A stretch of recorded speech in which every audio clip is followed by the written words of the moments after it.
Ladies and gentlemen, we're here, still in week 12 of the Wrestling Rundown. And this is our last segment of the week that we like to call the Smackdown Rundown. Okay, now run back. No, you gotta say it again. The Smackdown Rundown. He's back. That was scary. I don't know where he went. onto the rundown. It's kind of creepy. I was in a jungle, I was fighting little Asian guys and being humped in the face by monkeys. Established dominance sounds like a party. Not a party I'd want to be at, just a party. It's like that one time I was on the Exotic Express. Trippy Long. Yeah. Trippy Long. This is how we open SmackDown. Have I not been making the Teddy Long reference every Yes. time this six-man tag bit has happened? This was... They went a step above what I thought they'd do, though.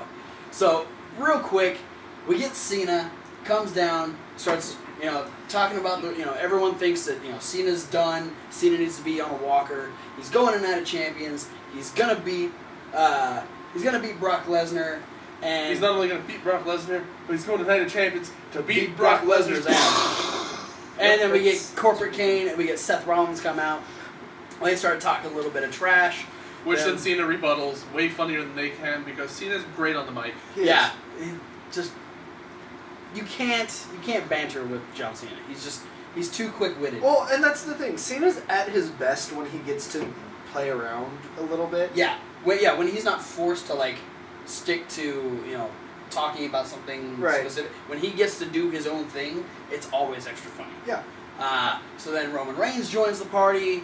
And so we're thinking, okay, here we go. We got a tag match coming, but then Kane says, "Then no, here's a surprise." Well, Seth Rollins says, "Just when you think you're catching up, the Authority is 10 steps ahead of you."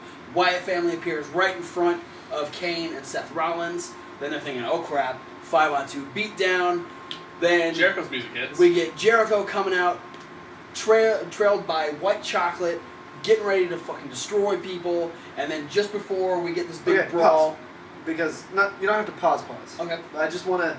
Before it gets good, before it gets really good, I do want to make note that Small rant. I'm getting tired of this WWE pattern.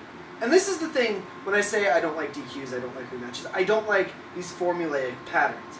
I'm getting tired of this formula of Guy A comes out, does his promo, gets interrupted by Guy B, then Guy C comes out, and then, it's going to be a six-man tag match.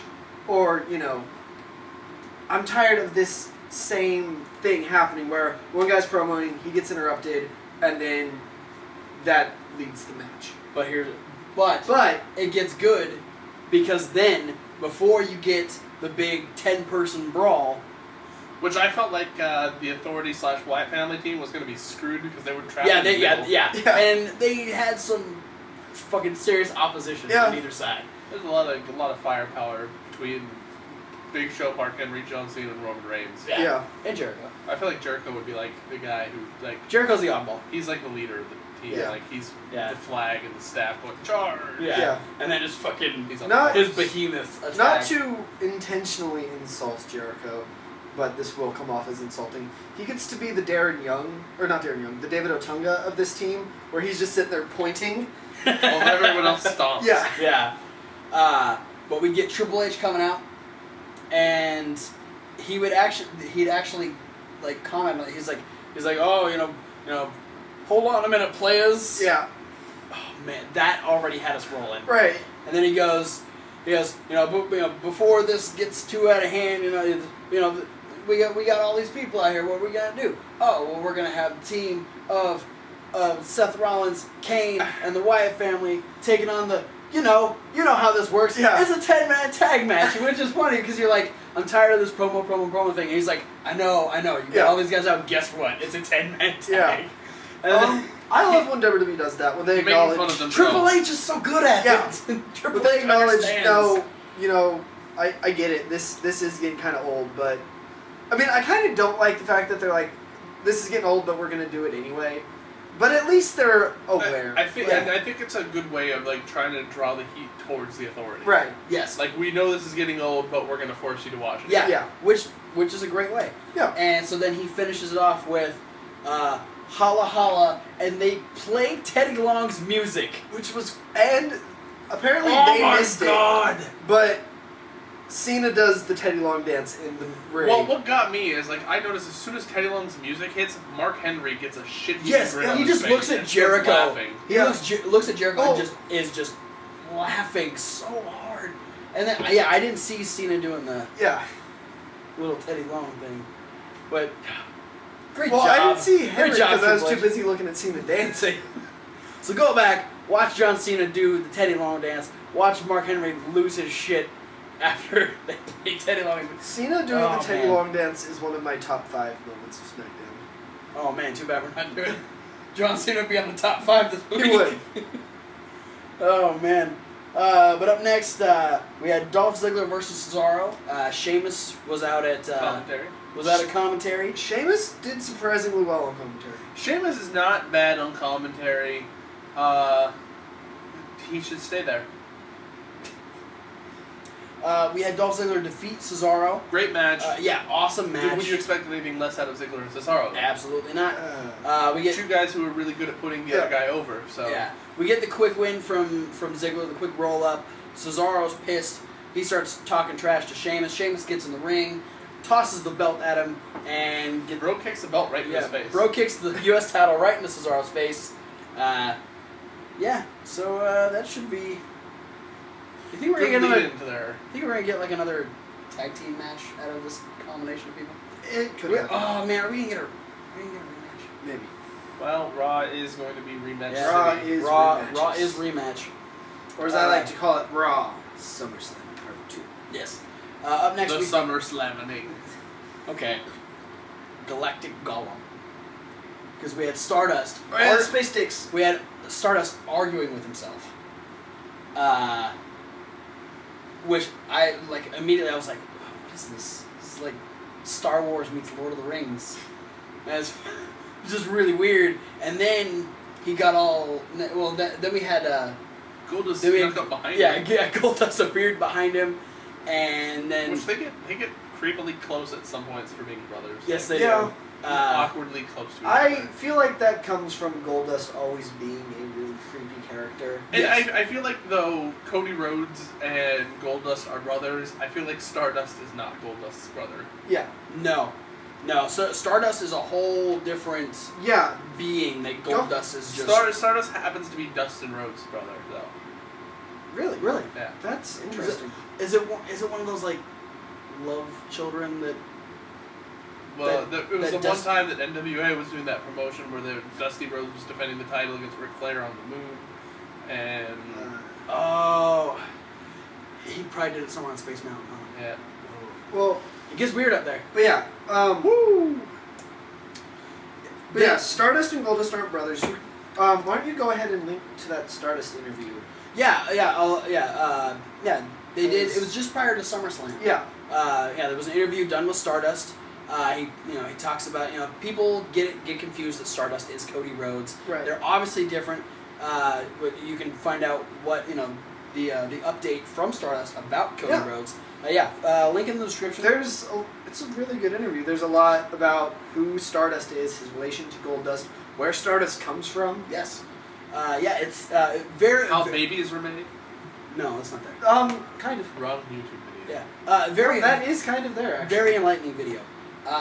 Speaking of enlightening, this promo would let us know that we are getting the Usos versus Dustin Dust at Night of Champions for the tag team titles, which doesn't bode well for Jey Uso because up Or next, Jimmy. Really. Because yeah, the team is only as good as its weakest member. yeah, because up next we had Jimmy Uso come out to face Heath Slater. That's why Jey- Team Hell No was so good. Because Daniel Bryan was the weak link.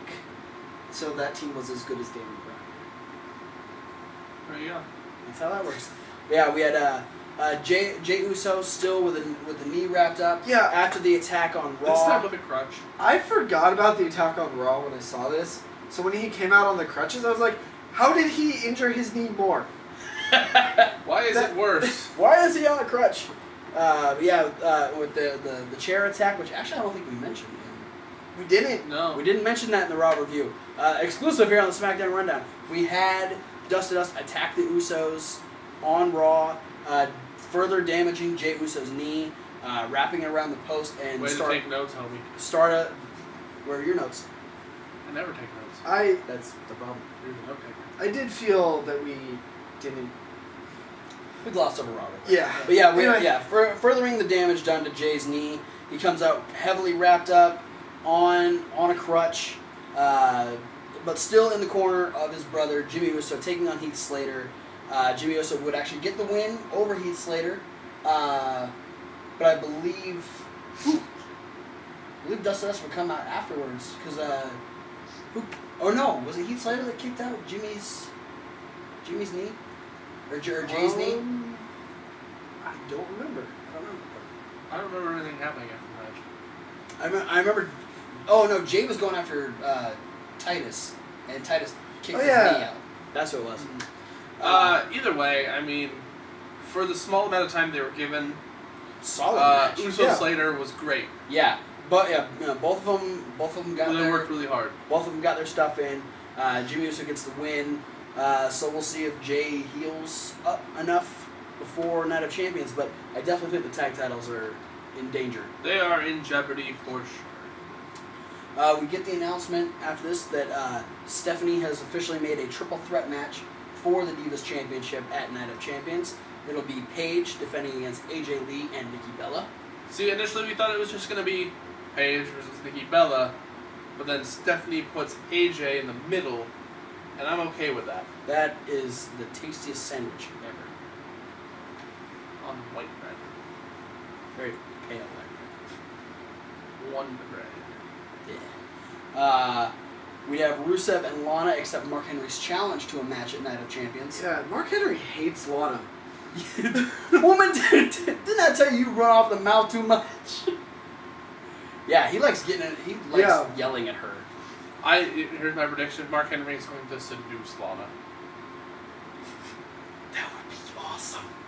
He's going to come out tonight. I don't know. He did say she looked like an escort last night. Yeah, he's going to come out with the sexual chocolate outfit on. So then we get the Divas match of the night. We get Paige versus Brie Bella. Much better match than I thought. Yeah, it was a decent match. We had AJ and Nikki at commentary. Well, that's the issue with AJ at commentary and Nikki at sitting there. Yeah. Nikki was just which I was okay with because I'm starting to get tired of hearing the Bellas talk. Yeah, but no, it's the main.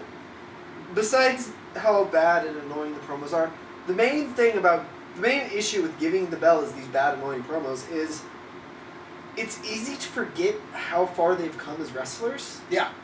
Because I'm tired of seeing them. So, the Paige match was pleasantly surprising. Because, oh yeah, Brie can actually wrestle. Yeah, Brie held her own. But Paige would get the win because on the outside, AJ would all of a sudden get the urge to just beat the shit out of Nikki Bella. Yeah. And she was like, hey, what's Nikki even doing out here? I'm going to go ask her. And she would start kind of messing with Nikki, and then Nikki shoved her. Oh, that's right. Nikki, you fucked up. Yeah. Because then AJ whooped the shit out of Nikki Bella. That empted Brie to try and save Nikki. Yeah, because Brie realizes what she did on Raw was wrong. She actually posted a tweet that she apologized for what she did, and so she went out to try and save her sister. Also stupid. And Nikki, I'm sorry for pushing the chick that has been berating me verbally for 2 minutes straight. She'd go out, she'd try to save Nikki, but that would give Paige enough time to get up, get ready. Brie slides back in, gets hit with the Rampage, and Paige gets a win. Yeah. Which I think this is definitely... Highlight of the match for me was Brie taking the hair mare off the apron to the floor. Which before that, the sexiest doggy style stare down ever. That was awesome. I do have a theory yeah? on AJ messing with Nikki Bella. Okay.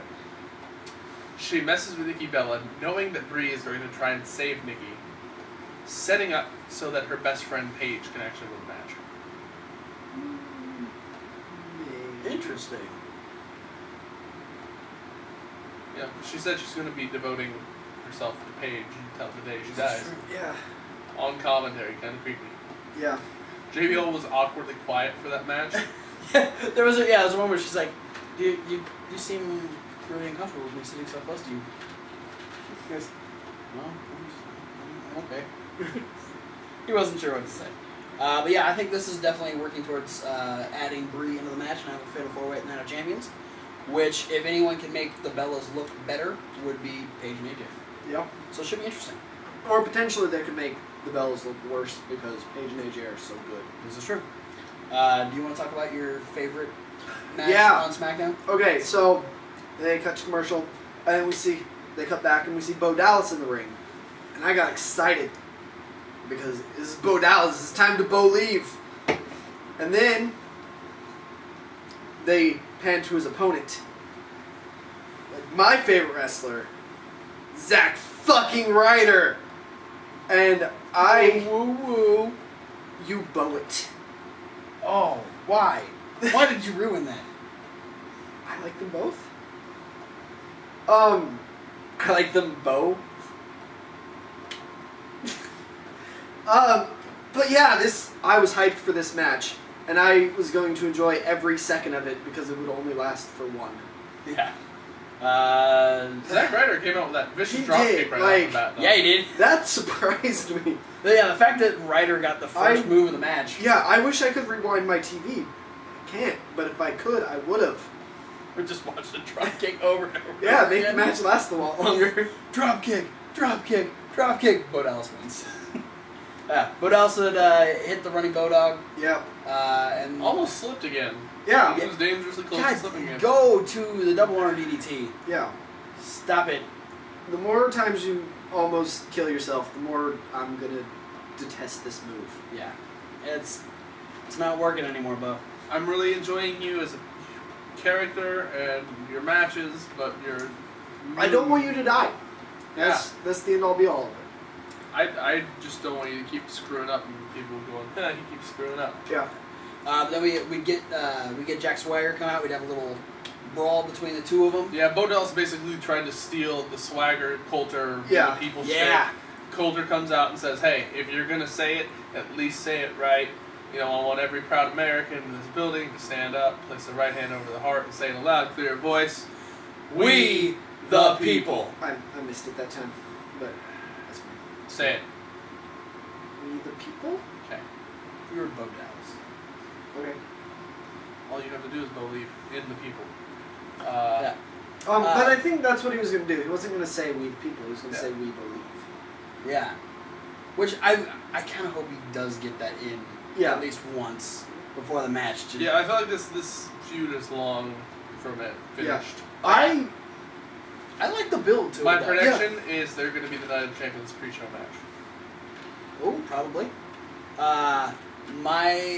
If they don't make that Usos versus Dust. My prediction is that maybe not at Night of Champions, but maybe at like a mid-card match at Hell in a Cell, maybe even Survivor Series. I see Zed Coulter turning on Swagger and joining with Bo Dallas. If that happens, my reaction would be unbelievable. God. I can't believe it. I didn't know that was going to happen. No more Bo. See, you just want to get to know Bo Dallas better. He wants There to was know not, no. more Bo. No. Wrong version of no. We move on. I think that segment was longer than the match. Yes, it was. Way longer than the match. But we move on to our main event. We got the 10-man tag. We got the Wyatts and the Authority taking on White Chocolate. We got Chris Jericho. We got Roman Reigns. We got John Cena. It was a bust-ass match. Yeah. Like, I loved...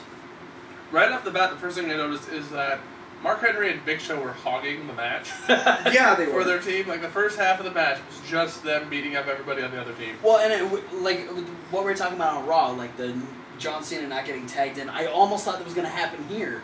Because there was at one point, like, he was like trying so hard to get the tag, and they ended up tagging Roman Reigns in again instead. Yeah. And I was like, no fucking way are they going to keep him out of this match. But It wasn't. And then he got tagged in. He did like 3 moves, and that was the end of the match. Like, Yeah. then he got hit out of the ring. yeah, And then they did their big finishing it move. was a clusterfuck disqualification Yep. with Finisher Fest and the Faces Stand Tall. Yeah. I mean, ignoring the Triple H self-deprecating humor, Teddy Long reference, it was everything that I'm currently annoyed with in WWE, all thrown into one match. It's true. Yeah. And guess what? We're probably gonna get like whoever doesn't wrestle out of that in a tag team match on Oh, yeah. Raw. Cena, Roman Reigns, and versus Seth Rollins and Kane. We'll get. Well, no, Reigns is going in Orton. Oh, yeah. So we'll get like Cena. And we'll get like Big Show. Versus... well no but we'll get Cena and White Chocolate versus Harper, Rowan, and Rollins. I don't think we're gonna see that. Maybe. I don't know. Some variation of that is gonna happen on Raw. Probably. But yeah, that's the SmackDown rundown this week. Definitely an entertaining show from SmackDown. SmackDown, I think, overshadowed Raw this week. As far as Starting to try and become the A show. Yeah, it definitely working. Whoever's writing for SmackDown, great job. Do more shit like you did this week because it's great. That's it for week 12 of the Wrestling Rundown. If you want to go back to any of the videos we posted from this week, click the annotations above. We got the Fantasy Warfare. We got the King of Trios update plus the Indie question. We've got the Raw review. We got the midweek wrap-up, the update on Jake the Snake within the midweek wrap-up as well. If you want to start the SmackDown rundown over, go and click that annotation. But we want to thank you guys for watching week 12 of the Wrestling Rundown. Be sure to post in the comments. Follow us on Twitter. We got Thomas Wolf FTW. We got Travis Colt WR. We got the Man of Sauce. Because I like sauce. Yeah. Everybody, well, not everybody likes sauce, but all real people like sauce. All real Americans. Yeah. All real people. Mannequins don't like sauce. Stupid mannequins. Even the American mannequins. Well, we'll see you next week. Fuck mannequins. Episode 13. Don't fuck mannequins. It's inappropriate. Thanks. What are you doing? I do that. Thanks.